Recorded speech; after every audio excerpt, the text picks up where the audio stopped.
The earth it is Jehovah's, and the plenteousness of it, the habitable world, and they that in the same do sit. For he upon the watery seas hath founded it secure, and on the flowing rivers hath the same established shore. This is the 24th Psalm as it was sung by the Pilgrims. The melody was probably traditional, but the verse translation was made by Henry Ainsworth, a great English scholar of Hebrew who was born just 4 centuries ago. He was driven to Holland from England about 1593 because he refused to conform with the Church of England as it was regulated under Queen Elizabeth I. He was what was called a separatist, and he lived in Amsterdam. The Pilgrims also refused to conform, and they fled to Holland about 1607, first to Amsterdam, and then to the university city of Leiden. There they were free to worship as they pleased. Religion alone prompted the Pilgrims' journeys far from home. Religion alone held them together. Religion alone brought them to America. But it was their very special kind of religion which set them apart. Not content with the form of Protestantism re-established by the bishops and clergy in the England of Queen Elizabeth I, the Pilgrim movement was a protest against the Protestants themselves. It was a movement to abolish what they called base and beggarly ceremonies, along with the bishops and clergy who performed them. This, then, is the saga of the Pilgrims, who in the beginning were called separatists because they wanted complete separation from the established church. Their movement did not start in London or in one of the universities, but in a triangle of countryside in northern Nottinghamshire between the counties of York and Lincoln. The 3 points of the triangle were Austerfield, next to Bawtry, Yorkshire, at the top, and Worksop and Babworth, both in Nottinghamshire, at the base. This triangle was the birthplace of the Pilgrim movement. Here, as it was explained by William Bradford, the ablest leader in the movement, Master Richard Clifton, a grave and reverend preacher, who by his pains and diligence had done much good, and under God had been a means of the conversion of many. Also Master William Brewster, a reverend man who afterwards was chosen an elder of the church and lived with them till old age. Clifton was responsible for Bradford's own conversion to separatism, while Brewster, a layman, not only contributed financially to the new church, but by 1601 or so, practically adopted young Bradford. Even before then, however, various religious groups had sprung up in England outside the Anglican Church, and one of these, called the Ancient Church, fled to Holland, where there was religious freedom. There the Reverend Henry Ainsworth joined the group, as we know, and in 1596 he published a small book enumerating the articles of faith on which they agreed. They obeyed the Queen, they said, in civil matters, but not in those which had to do with religion. Among other things, Ainsworth wrote, "We are but strangers and pilgrims, warring against many and mighty adversaries." This was the first time that the separatists are known to have called themselves pilgrims. 7 years later, Queen Elizabeth died, and the dissident religious groups began to hope that their new ruler, James I, from Presbyterian Scotland, would lend a more sympathetic ear to their pleas for liberty of worship. They were soon disappointed, especially the separatists at Scrooby, began to be harassed by the king's officers, indeed, in such fashion that, as Bradford wrote, their former afflictions were but as flea-bitings in comparison of these which now came upon them. For some were taken and clapped up in prison. Others had their houses beset and watched, day and night, and hardly escaped their hands. And the most were fain to flee and leave their houses and habitations, and the means of their livelihood. So after they had continued together about a year, seeing they could no longer continue in that condition, they resolved to get over into Holland as they could. This they managed to do in small parties, and there they saw many goodly and fortified cities. Also they heard a strange and uncouth language, and beheld the different manners and customs of the people with their strange fashions and attires, all so far differing from that of their plain country villages as it seemed they were come into a new world. it did not occur to the separatists that their manners and dress seemed odd not only to the Dutch, but even to their fellow Englishmen. Their doublets and breeches and hose were grey and unostentatious in a flamboyant age. In time they learned trades and managed to support themselves, but they were not happy, mostly because another separatist English church there made trouble for them. They accordingly decided to move to Leiden, some 30 miles away, where life again was mostly hard work, even for Bradford, who came of age in 1611 and converted his estate in England into money for use in Holland. But in Leiden, the Pilgrims still found the Dutch too tolerant. "Yea," said Bradford, "some preferred and chose the prisons in England rather than this liberty in Holland, with these afflictions, such as the Dutch desecrating the Sabbath by feasting and merrymaking. As a matter of fact, it was thought that if a better and easier place of living could be had, it would draw many and take away these discouragements. And the place they had thoughts on as an abode was some of those vast and unpeopled countries of America, which are fruitful and fit for human habitation." After much discussion, including the matter of who was going to finance such a voyage, it was pointed out that all great and honorable actions are accompanied with great difficulties, and must be enterprised and overcome with answerable courages.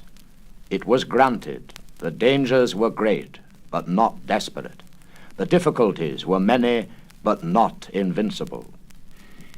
in the end, after suitable prayers to the Almighty, a general conference got around to the question of where they might settle. Guyana was suggested, then Virginia, which in those days meant the coast of America from North Carolina to New York. Objections were raised to both, but At length the conclusion was to live as a distinct body by themselves under the general government of Virginia, and by their friends to sue to his Majesty that he would be pleased to grant them freedom of religion. Whereupon 2 were chosen and sent into England, at the charge of the rest, to solicit this matter, who found the Virginia Company very desirous to have them go thither, and willing to grant them a patent with an ample privileges as they had, or could grant to any, and to give them the best furtherance they could. But the patent was easier proposed than obtained. The religious issue cropped up, and with it endless financial problems, in addition to the question of just where they might settle. In the end, it was decided, for good or for ill, and it proved to be the latter, that the group would accept an outsider to help with freighting their ship or ships. His name was Master Martin. He came from Billericay in Essex, from which parts came sundry others to go with them, as also from London and other places. And therefore it was thought meet and convenient by them in Holland that these strangers that were to go with them should appoint one thus to be joined with them, to avoid all suspicion of any partiality. For the first time, the name strangers was applied to the persons who had to be taken along to please the adventurers who financed the voyage. The separatists called themselves saints. Then the matter of where they might settle was determined by the patent they obtained from the Virginia Company. This authorized them to establish themselves anywhere south of the 41st parallel north latitude. To avoid control by the Jamestown colony, they steered for New York Bay, as it is now called. Bradford at last could write, After much travel and these debates, all things were got ready and provided. A small ship was bought and fitted in Holland to help transport them and to stay in the country when they came there. Another was hired at London of about 180 tons burden, and all other things got in readiness. So, being ready to depart, they had a day of solemn humiliation. Then they sorrowfully trudged, men, women, and children, 24 miles to the port of Delfshaven by Rotterdam, where their ship lay ready for them. Thus, they left that goodly and pleasant city which had been their resting place near 12 years. But they knew they were pilgrims, and looked not much on those things. Bradford himself noted that the word pilgrims was taken from the Epistle of St. Paul to the Hebrews, and it may be that the pilgrim flock had already begun to use that name for themselves, but it was years before it appeared in print in that sense. In any case, we can now call them pilgrims. The next day, those who were to sail away boarded the ship, and since the wind was fair, they took their leaves one of another, which proved to be the last leave to many of them. Thus, hoisting sail about the 22nd of July, with a prosperous wind, they came in short time to Southampton, where they found the bigger ship come from London, lying ready with all the rest of their company. The year was 1620. It was 13 years since William Brewster had resigned his post in Scrooby to help the Pilgrims flee to Holland. During those years, the Jamestown colony had gained a foothold which no power was by then prepared to challenge.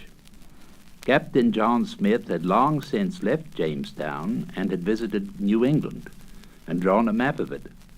Hearing of the Pilgrims' desire to go to America, he offered his services as a guide, but, as he wrote, their ignorance caused them for more than a year to endure a wonderful deal of misery with an infinite patience, saying my books and maps were much better cheap to teach them than myself. Many others have used the like good husbandry, that have paid soundly in trying their self-willed conclusions. It is probable that the Pilgrims knew Smith's reputation as a self-willed man, and they had enough of those around already. They preferred the saintly admonitions of their pastor, John Robinson. However it was, they set sail from Southampton, as Bradford wrote, about the 5th of August. But they had not gone far, but Master Reynolds, master of the lesser ship, complained that he found his ship so leaky that he durst not put further to sea till she was mended. They put back into Dartmouth, and then Plymouth, for further repairs. In vain. The smaller ship was still not seaworthy, so they decided to give it up, along with some of the passengers, and send it back to London. And at last the larger ship, the Mayflower, sailed alone. As an anonymous author wrote in a book commonly called Mort's Relation, Wednesday, the 6th of September, 1620, the wind coming east-northeast, a fine gale, we loosed from Plymouth, having been kindly entertained and courteously used by divers friends there dwelling. And after many difficulties and boisterous storms, at length, by God's providence, upon the 9th of November following, by break of day, we espied land, which we deemed to be Cape Cod, and so afterward it proved. Cape Cod had been so named 18 years before by Captain Bartholomew Gosnold, but it was outside the territory where they had authority to settle. Therefore, as Bradford explained, after some deliberation had amongst themselves, and with the master of the ship, they tacked about and resolved to stand for the southward, and the wind and weather being fair, to find some place about Hudson's River for their habitation.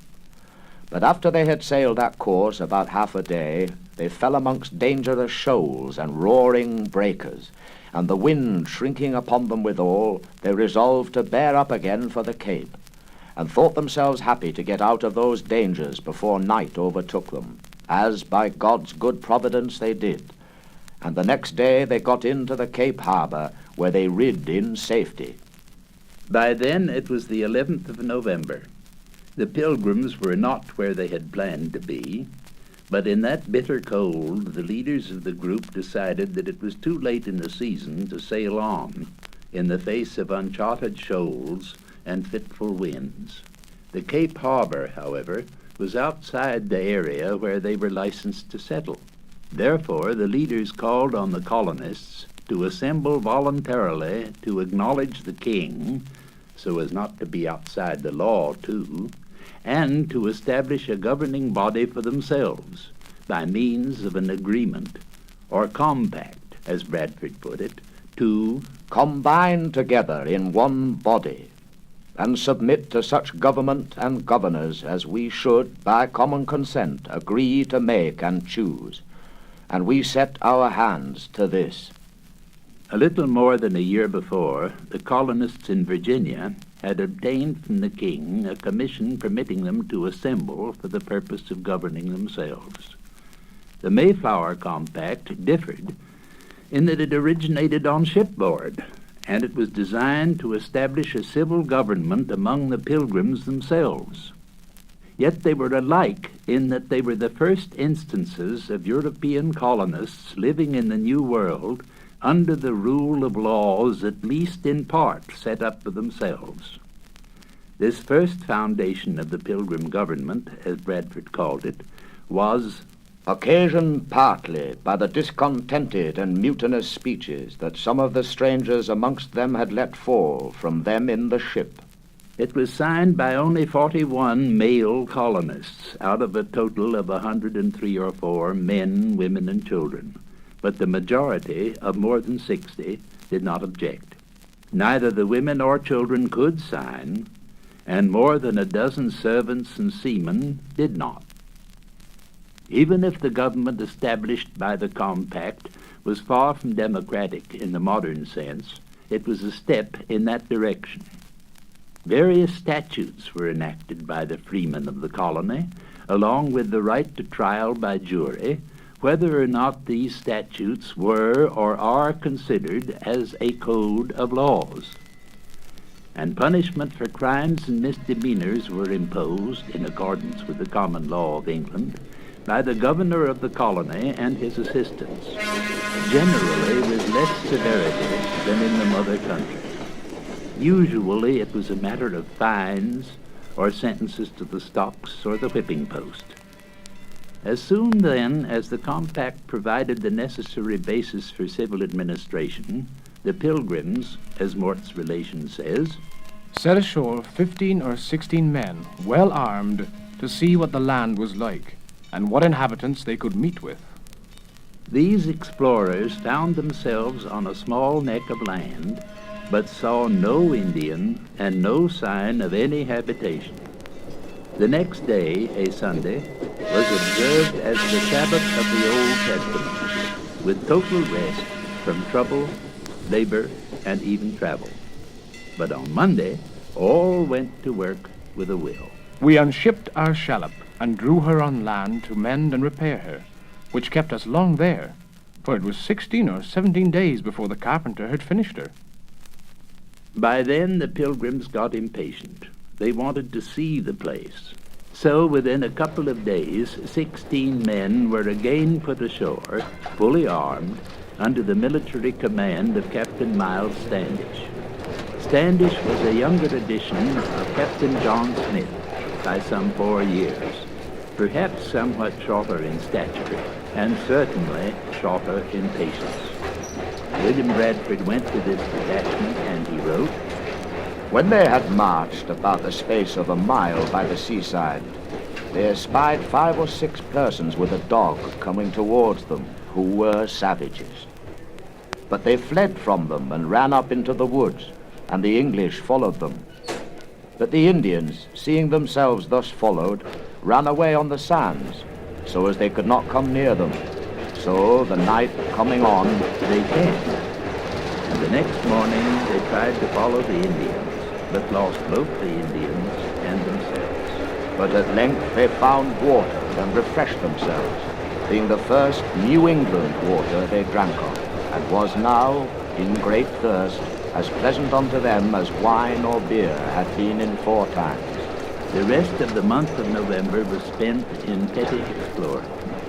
But what they both longed and feared to see, the 5 Indians, was not yet ready. And it was only early on Friday, December the 8th, that another exploring party at last encountered any native occupants of Cape Cod. Bradford, who was along, described it. The cry of our enemies was dreadful. Woe! Woe! Hey! Hey! Ha! Woe! Our men were no sooner come to their arms, but the enemy were ready to assault them. There was a lusty man who was thought to be their captain. He stood behind a tree, and there let his arrows fly, which were all avoided. He stood 3 shots of a musket, till one, taking full aim at him, made the bark of the tree fly about his ears, after which he gave an extraordinary shriek, and away they went, all of them. That same afternoon they began more seriously to look for a harbor where they could establish their settlement. And after many vicissitudes, they finally reached Plymouth, so named by Captain John Smith, and disembarked on Clark's Island, named for Master's mate John Clark, who found it in the dark, the rain, and the wind. The next day was Sunday, so they did nothing. But in the morning of December 11, 1620, they explored and sounded the harbor and finally landed somewhere near the modern site of Plymouth Rock. There were 10 pilgrims in the shallop which made this truly historic excursion, including the first governor, John Carver, William Bradford, Edward Winslow, and Captain Miles Standish. In addition, there were 2 seamen hired by the pilgrims and 3 sailors. Having found the place very good for situation, as Winslow put it, the party returned to Cape Cod and the Mayflower. 4 days later, the anchor was weighed, and the entire company sailed for Plymouth. A contrary wind almost blew them back to the Cape, but at last, on Saturday the 16th, they got the ship through the tricky entrance to the harbor and safely anchored off the site of modern Plymouth. Then they prepared to keep the Sabbath.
No, make him walk up here, Mike.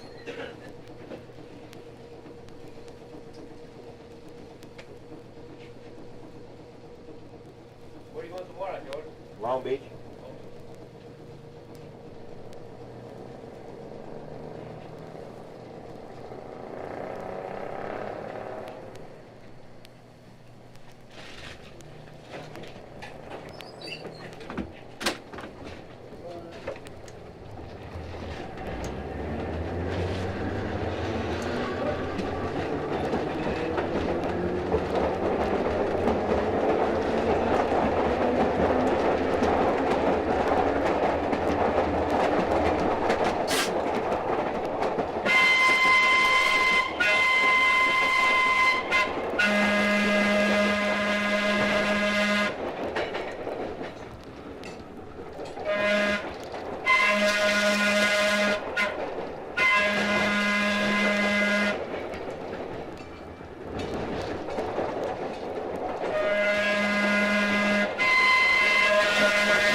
Sit.